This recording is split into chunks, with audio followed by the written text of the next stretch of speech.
અટલ ભૂજલ યોજના, જલ કલ્યાણથી જન કલ્યાણ. પાણી વગરની પ્રકૃતિ, પાણી વગરના આવા ભવિષ્યની કોઈ કલ્પના કરી શકે છે? હા, આ આપણું જ ભવિષ્ય છે. જો આપણે પાણીનો બેફામ વેડફાટ કરતા રહીશું અને વરસાદી પાણીને દરિયામાં વહી જવા દઈશું. કહેવાય છે ને કે જળ એ જ જીવન છે, તો આપણે આ જીવનરૂપી જળને છમ વેડફી રહ્યા છીએ. ભારતના પ્રધાનમંત્રી શ્રી નરેન્દ્રભાઈ મોદી દ્વારા પાણીની કિંમત જાણી અને આ મૂલ્યવાન પાણીના જતન માટે अटल भूजल योजना की शुरुआत करी. अटल जल योजना में सबसे बड़ी जिम्मेदारी हम सब नागरिकों की है, हम सब किसानों की है. हम सब मिलकर के जितना अच्छा काम करेंगे उससे गांव का तो भला होगा ही, ग्राम पंचायतों का भी भला होगा. अटल जल योजना में इसलिए ये भी प्रावधान किया गया है कि जो ग्राम पंचायतें पानी के लिए बेहतरीन काम करेंगी उन्हें और ज्यादा राशि दी जाएगी. गुजरातમાં પાણીનું સંકટ મોટી ચિંતાનો વિષય છે ભાઈ. એટલે જાગ્યા ત્યારથી સવાર ગણી જળ સંચય અને પાણીનો કાર્યક્ષમ ઉપયોગ કરવા માટે સંકલિત ભૂગર્ભ જળ વ્યવસ્થાપન કરવું જરૂરી છે. અને અત્યારે તમે જુઓ તો ગામડામાં શહેરમાં ભૂગર્ભના સ્તર બહુ ઊંડા ઉતરી ગયા છે અને વધારે ને વધારે ઊંડા જઈ રહ્યા છે અને પાણીની ગુણવત્તાએ બગડી રહી છે. અને જો આ જ રીતે ગુજરાતમાં ભૂગર્ભ જળ વેડફાતું રહેશે તો ભાઈ પાણીની સ્થિતિ વિકટ બનવાની છે. અને એક સર્વેમાં હમણાં તો સામે આવ્યું કે હાલના સમયમાં સૌથી વધારે ભૂગર્ભ જળનો વપરાશ ખેતીમાં થાય છે ભાઈ, અને એ પિયત માટે 85%. અને ભૂગર્ભ જળનો પીવાના પાણી માટે ગ્રામ્ય વિસ્તારોમાં 65% ઉપયોગ થાય છે અને શહેરી વિસ્તારોમાં 50% ઉપયોગ થાય છે. અને એક સર્વેમાં હમણાં જ સામે આવ્યું કે ગુજરાતના ગાંધીનગર, મેહોણા, સાબરકાંઠા, બનાસકાંઠા, પાટણ અને કચ્છ એમ 6 જિલ્લાના 36 તાલુકાના 2249 ગામડામાં પાણીના સ્તર બહુ ઊંડો જતો રહ્યા છે.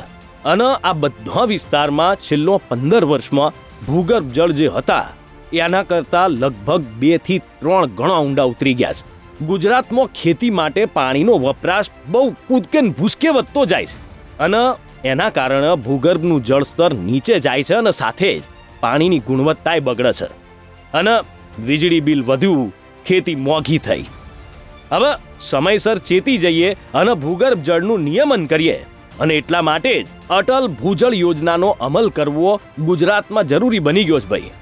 અટલ ભૂજલ યોજના જેવી આ સાર્થક યોજના જ્યારે ભારત સરકાર અને ગુજરાત સરકાર દ્વારા ગામડાઓ સુધી આવી અને ગ્રામસભામાં આમની માહિતી આપવામાં કે આવનાર સમયમાં પરિસ્થિતિ શું નિર્માણ થશે એની માહિતી આપી અને ગામ લોકો જાગૃત થઈ આ યોજનામાં જોડાયા. સિંચાઈ માટે ઓછા ભેજમાં થતા પાકો કયા પાકો લેવા જોઈએ એનું પણ માર્ગદર્શન અટલ ભૂજલ યોજના દ્વારા મળી અને સૌ ખેડૂતો ખેતી કરે છે અને 100% ડ્રીપ ઇરિગેશનથી આ ખેતી કરવામાં આવે છે. અમને અટલ ભૂજલ યોજના અને ધરતી ફાઉન્ડેશન દ્વારા અમને માર્ગદર્શન આપવામાં આવ્યું. એ સભાની અંદર પાણીની કઈ રીતે સિક્યુરિટી કરવી, કઈ રીતે બચાવવો, શું કરવો, ખેતીમાં શું કરીએ તો પાણી બચે, તો કે ટપક પદ્ધતિ કરવી, અને પીવાનું પાણી બચાવવું હોય તો પાણીને મીટર લાવીએ એટલે લોકો કરકસર કરતા થાય એવી ખેતી કરો કે જેને પાણી ઓછું જોઈએ. એટલે ગમે તેમ કરીને પાણી બચાવો એ એનો મુખ્ય ધ્યેય હતો અને એ અમને આત્મસાત થઈ ગયો. ગુજરાતમાં ભૂગર્ભ જળના વ્યવસ્થાપન માટે ગ્રામીણ સમુદાયના નેતૃત્વ અને સહભાગીદારી સાથે પાણીની માંગ અને પુરવઠાની કાર્યસૂચિ તૈયાર કરી એનો સંસ્થાકીય એક્શન પ્લાન તૈયાર કરી જે તે વિસ્તારમાં ભૂગર્ભ જળના ઊંડા ઉતરતા રોકવા કે પછી તળને ઊંચા લાવવા માટેનો ભગીરથ પ્રયાસ અટલ ભૂજલ યોજનામાં ગ્રામ સમુદાયને સાથે રાખીને અને એમની સક્રિય ભાગીદારીથી જે કામગીરી હાથ ધરવામાં આવી છે એના પર એક નજર કરીએ. અટલ ભૂજલ યોજના દ્વારા સમજણ અને માહિતી મળી. એ પછી અમારા ગામની અંદર ઘણા બધા સુધારા આવ્યા કે જેનાથી અમે પાણીની બચત કરતા શીખ્યા અને પાણીની બચતથી અમને ઘણો બધો ફાયદો થયો. ખેતરની અંદર અમે જે ફુવારા પદ્ધતિ હતી, ટપક પદ્ધતિ છે, એ બધી પદ્ધતિઓ અમે અપનાવી. એ પછી અમારા ગામની અંદર રોનક આખી બદલી ગઈ છે. એનાથી આર્થિક પાસું અમારું બધું સદ્ધર થયું છે. અટલ ભૂજલ યોજના એક સરકારશ્રીની મહત્ત્વની યોજના હોય પાણીને સ્તર ઊંચા લાવવા માટે આજે અમે અથાગ પ્રયત્નો કરીએ છીએ તથા અમારા ગામની જેમ અન્ય પંચાયતોના સદસ્યો તથા સરપંચશ્રીઓ તથા અધિકારીશ્રીઓને વિનંતી છે કે પાણીના સ્તર ઊંચા લાવવા માટે ગ્રામ પંચાયતોમાં મહત્ત્વની ભૂમિકા છે તે તમે ઉપયોગ કરી અને પંચાયતના પાણીના સ્તર ઊંચા લાવવા માટે વિનંતી. ભૂગર્ભ જળની લોક સમુદાયને સાચી માહિતી આલવી, ગામડામાં પાણીનો પુરવઠો અને એની માંગના આધારે વોટર બજેટ બનાવવું, વોટર બજેટના અમલ માટે જળ સુરક્ષા આયોજન વોટર સિક્યોરિટી પ્લાન તૈયાર કરવો, પાણીની માંગમાં ઘટાડો થાય એવા ઉપાય કરવા, પાણીનો પુરવઠો વધે, સંચય થાય એવા કાર્યો કરવા, અંતમાં ભૂગર્ભ જળ ઊંચો લાવવા અથવા ઊંડા ઉતરવાના દરમાં ઘટાડો કરવો. લાંબા ગાળા માટે ગામ લોકો જ ભૂગર્ભ જળનું વ્યવસ્થાપન અને સંચાલન સંભાળે એવી એમની આવડત અને ક્ષમતા વધારવી. એકવાર જેટલું ભૂગર્ભ જળ ઉપલબ્ધ છે જો એ આપણે જાણી લઈએ તો પછી આપણે પાણીનું બજેટ બનાવી જેટલો વિસ્તારમાં સિંચાઈ કરી શકાય અને કયા પાક લઈ આવક વધારવા હંગાત ભૂગર્ભ જળ લાંબા સમય સુધી ટકાઈ રાખવા અને વધારે ઊંડે જતું અટકાવવા અટલ ભૂજલ યોજનાનો અમલ કરવો બહુ જ જરૂરી છે ભાઈ. અમારા ગામની અંદર 3200 TDS પાણી છે. જ્યારે તળાવનો ખોદકામ થયો અને રિચાર્જ બોર કરવામાં આવ્યા ત્યારે એ TDS 1800-1500 સુધી પહોંચી આવ્યા છે. એના લીધે ખેડૂતોને પાકમાં ફાયદો થયો છે. એના માધ્યમથી ખેડૂતો બહુ ખુશ છે. ચેકડેમમાં 2018ની સાલમાં એસીટી સંસ્થા દ્વારા એક રિચાર્જ બોર કરવામાં આવ્યો. રિચાર્જ બોર કરવાના કારણે આ ચેકડેમ ભરાયો અને એનો જે પાણી હતો એ ભૂગર્ભમાં રિચાર્જ થઈ ગયો, જેના કારણે આજુબાજુની એરિયાની જે વાડીઓ હતી એના જે બોર હતા એમાં પાણીની ગુણવત્તા એક તો સુધરી ગઈ. તો મારો મત એવો છે કે આવી રીતે જો રિચાર્જ ટ્યુબવેલ કે રિચાર્જ બોર કરીએ તો જે અંદરનો ભૂગર્ભ જળનો જથ્થો છે જે વરસાદી પાણી સંગ્રહ કરી અને અંદર રિચાર્જ કરીએ જેથી કરીને પાણીની ગુણવત્તા સુધરે છે અને પાણીનો સ્ટોક વધે છે. ગુજરાતમાં અટલ ભૂજલ યોજનાના અમલીકરણ માટે નોડલ એજન્સી તરીકે ગુજરાત જળ સંપત્તિ વિકાસ નિગમ લિમિટેડ ગાંધીનગર કાર્યરત છે. આમ રાજ્ય સ્તરે સ્ટેટ પ્રોગ્રામ મેનેજમેન્ટ યુનિટ અને ગામ લેવલે ગામ પંચાયત અને સહભાગી સંસ્થાઓની ભાગીદારીથી અટલ ભૂજલ યોજના અમલી છે, જે વર્ષ 2025માં પૂર્ણ થાય છે.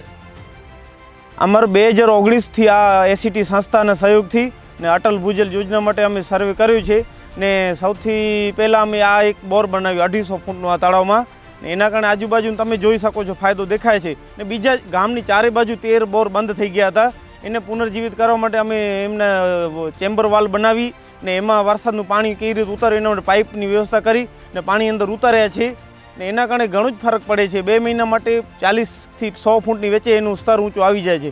જો આ ઠેકાણે આવા બોર બની જાય તો એના કારણે તો આખા ગામના પાણીનું સ્તર ઊંચું આવી જાય. અમારી એસીટી સંસ્થામાં આખા ભૂજલ જાણકારની એક ટીમ છે. એમાં ભાઈઓ અને બહેનો બધા છે. તેમાં અમે ઘણા બધા કામ કરીએ છીએ, જેમ કે સોઇલ મોઇસ્ચર છે, વેલ ઇન્વેટરી છે, અને અમે સોઇલ મોઇસ્ચર કરવા જઈએ છીએ બહેનોના કે ભાઈઓના ખેતીમાં તો એમની ભેજ કેટલો છે અને કેટલી એને પાણીની જરૂરત છે, અને વેલ ઇન્વેટરી કરીએ છીએ અને મોનિટરિંગ કરીએ છીએ જેમાં પાણીની ગુણવત્તા TDS એમના પાણીની ક્વોલિટી કેવી છે ને એનું સ્તર કેટલો ઉપર આવ્યો છે. જેમ કે બંધ બોર રિચાર્જ કરવાથી પાણીનો ઘણું બધું એનું સ્તર ઉપર આવે છે અને એની ખેંચાઈ કરવાથી પાણી ઘણું નીચે ચાલ્યો જાય છે. ભૂગર્ભ જળ વ્યવસ્થાપન ગામ સ્તરે અમલી બને એ માટે અટલ ભૂજલ યોજનામાં ગુજરાતે 2 લેવલ પર વિશેષ આયોજન કર્યા છે. ઇન્વેસ્ટમેન્ટ એટલે કે રોકાણ, જેમાં સંસ્થાકીય સશક્તિકરણ અંતર્ગત જન સમુદાયના શિક્ષણ, તાલીમ અને ક્ષમતા નિર્માણ દ્વારા ગ્રામ્ય સંસ્થાઓને મજબૂત બનાવવાના છે. ઇન્સેન્ટિવ એટલે કે પ્રોત્સાહન, પ્રોત્સાહનના ભાગરૂપે ભૂગર્ભ જળ સંસાધનોનો શ્રેષ્ઠ ઉપયોગ કરનાર સંસ્થાઓ અને રાજ્યને પુરસ્કાર કે પ્રોત્સાહન આપી સહભાગી બનાવવાનો છે. ભૂગર્ભ જળ અંગેનો આ પડકારો સામે કેન્દ્ર સરકાર અને રાજ્ય સરકાર દ્વારા પહેલ કરી ગુજરાત રાજ્યે દિશાસૂચક કામગીરી હાથ ધરેલ છે, જેમાં રાજ્ય સરકાર દ્વારા અમલીકૃત જળસ્ત્રાવ વિસ્તાર વિકાસ કાર્યક્રમો, કુવા રિચાર્જ દ્વારા ભૂગર્ભ રિચાર્જ કાર્યક્રમો, માઇક્રો ઇરિગેશન અંતર્ગત ટપક અને ફુવારા પદ્ધતિ કાર્યક્રમો, વીજળી અને પાણી બચાવવા માટે ગ્રામ્ય વિસ્તારમાં જ્યોતિગ્રામ યોજનાની પહેલ, ભૂગર્ભ જળ વિભાગ દ્વારા નિયમિત ભૂગર્ભ જળનું મૂલ્યાંકન અને વર્ગીકરણ, સ્વૈચ્છિક સંસ્થાઓ દ્વારા ઊભા કરાયેલા ભૂગર્ભ રિચાર્જના સફળ નિદર્શનો, ગામ સ્તરે વિકેન્દ્રિત જળ સ્ત્રોત વિકાસ અને વ્યવસ્થાપન માટેની વ્યૂહરચના. અટલ ભૂજલ યોજનાને વધારે અસરકારક બનાવવા માટે ઇન્વેસ્ટમેન્ટ ઘટકમાં ગ્રામ પંચાયત કક્ષાએ પીજોમીટરનું બાંધકામ કરી એની ગોઠવણી કરવી, વોટર લેવલ ઇન્ડિકેટરનું ઇન્સ્ટોલેશન કરી ભૂગર્ભ જળનું અવલોકન કરવું. આ ઉપરાંત અદ્યતન લેબોરેટરી તૈયાર કરી ભૂગર્ભ જળને લગતો ટેકનિકલ સાધનો દ્વારા ભૂગર્ભ જળની ગુણવત્તા તથા ભૂગર્ભ જળના સ્તરનું નિયમિત અવલોકન કરવું. આવો આપણે સૌ સાથે મળી અટલ ભૂજલ યોજનાને જળ કલ્યાણથી જન કલ્યાણના અભિગમને સફળ બનાવીએ.